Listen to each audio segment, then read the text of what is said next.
savez quelle est la différence entre le Dieu et le chirurgien? Vous me l'avez déjà fait. J'ai oublié, Mais le Dieu ne se prend pas pour un chirurgien. Donc pour cette raison, j'ai mis là-bas. Si le Dieu existe, son métier est ingénieur.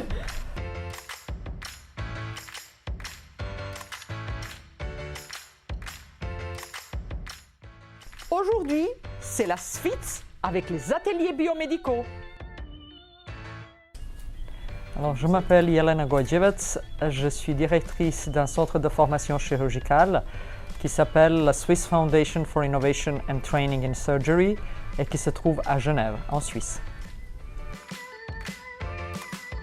J'ai travaillé pour des grandes entreprises américaines et ma tâche était de dépenser l'argent. C'est très agréable dans la vie. En fait, j'ai travaillé pour des projets philanthropiques dont le but, c'était de construire des centres de formation pour des gens qui sont dans ce qu'on appelle Low Resource Environment.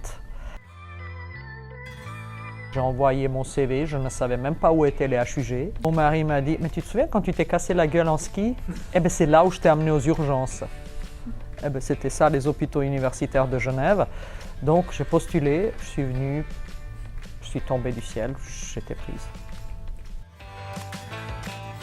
Donc moi j'ai fait ma formation au HUG.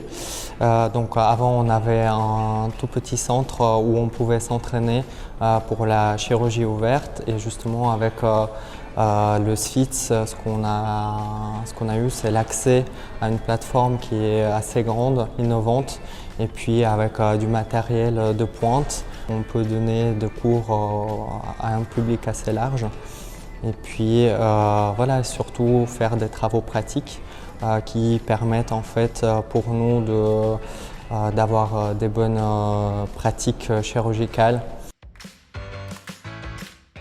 Alors les gens qui viennent se former ici, on commence en deuxième année d'études de médecine. Ils viennent apprendre de faire des sutures, ce que c'est la laparoscopie, l'anatomie. Donc, après ça, on a des cours aussi pour des gens qui sont très avancés, donc les master courses. Donc, comment par exemple sortir des tumeurs du cerveau et tout, donc pour des chirurgiens déjà très expérimentés. Toute ma vie, j'étais intéressé uniquement par le management of education. Ça veut dire comment gérer une formation et une éducation. Alors maintenant, dans ce job, je m'occupe à former des chirurgiens, mais pas que des chirurgiens, on forme tous les professionnels du bloc. Une question est très difficile, parce que je ne sais pas. Je ne sais pas répondre. Après, la chirurgie, ce n'est pas que la technique et la technologie. Donc, il y a la connaissance métier, la connaissance de la médecine, et après, il y a tout ce qui est organisation dans une salle d'op, il y a tout ce qui est communication, gestion d'une équipe, parce que ça se réalise ensemble avec une équipe. Donc, ce centre forme les jeunes, pas seulement les jeunes, donc fait la formation sur la technique et la technologie en tant que focus, et les autres aspects aussi, mais c'est aussi quelque chose qu'ils apprennent ailleurs. Oh, ça va venir. L'IA est une très vieille notion. Il faut savoir que c'est une notion qui a 30-40 ans, donc ce n'est pas quelque chose qui est d'hier. Actuellement, vous avez trois grandes sources, mais après il y en a plein, mais enfin 3 grandes sources de big data. D'accord? C'est le système de santé, le système d'éducation et tout ce qui est la banque. D'accord? C'est relativement simple. Le système de santé produit énormément de données qui sont actuellement électronisées et qui peuvent être clusterisées, compris et tout. Donc évidemment que c'est le futur et qu'on va aller dans cette direction.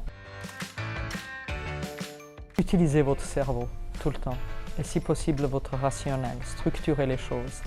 Essayez de ne pas prendre des décisions basées sur des impulsions irrationnelles. Utilisez énormément votre créativité.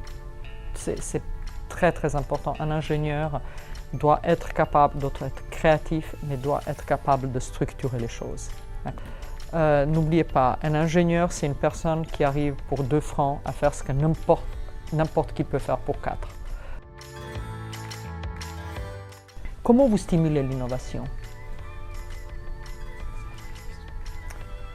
Alors, si vous ne voyagez pas et vous n'ouvrez pas la fenêtre de votre maison et vous restez tout le temps dedans, il n'y a aucune stimulation de l'innovation. Le cerveau, il va juste plus exister. Donc c'est nécessaire de voyager, de voir d'autres mondes, d'apprendre des langues, de comprendre ce qu'ils font les autres.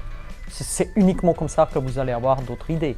Bon, vous pouvez aussi vous asseoir et réfléchir un peu, vous pouvez échanger avec d'autres gens, mais c'est fondamental. La stimulation de l'innovation est très importante. Et c'est pour ça que nous, les gens de mon âge, nous, on éduque nos enfants, parce que ce qui stimule le plus l'innovation, c'est l'éducation, c'est des gens comme vous. Mais s'il n'y a pas la stimulation de l'innovation, il n'y a pas de croissance. Aucune chance. Je vous laisse réfléchir dessus. Voilà, merci.